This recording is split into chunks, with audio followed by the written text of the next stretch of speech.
গ্রামের কাঁচা মিষ্টি কুমড়া ভাজি করে খেতে কিন্তু সেই ভালো লাগে। তো আজকে সহজ উপায়ে আপনাদের ভাজি করে দেখাবো।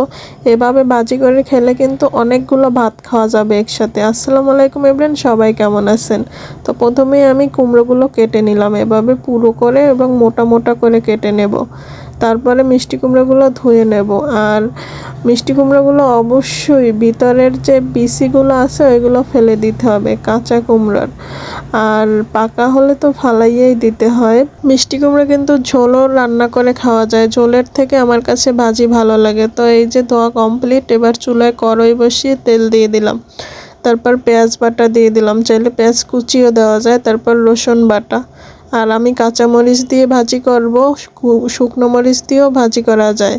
তারপর পরিমাণ মতো হলুদের গুঁড়া আর একটু কালারের জন্য হালকা মরিচের গুঁড়ো, স্বাদ মতো লবণ। মশলাটাকে ভালো করে কষিয়ে নেব। মশলা কষানো হলে কুমড়োগুলো কষিয়ে নেব।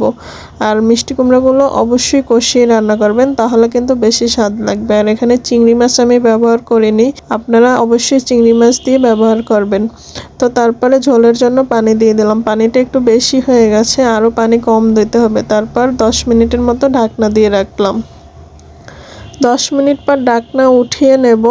তারপর আবার ভালো করে লাড়া দেব। তারপর এখন সিদ্ধ হয়ে গেছে, এবার মিডিয়াম আঁচে চুলার রেখে দেব। মিডিয়াম আঁচে রেখে চুলার জালটা কমিয়ে তারপর ঝোলটা কিন্তু টেনে গিয়েছে। ফাইনালি আমার মিষ্টি কুমড়া ভাজা কমপ্লিট। আর একটু দাগ দাগ লাগানোর জন্য আমি আর কিছু সময় চুলায় বসিয়ে রাখবো। আর এভাবে যদি আপনারা মিষ্টি কুমড়া ভাজি করে খান অনেক ভালো লাগে। আমার কাছে কিন্তু ভাজি করে খেতে ভালো লাগে ঝোলের থেকে।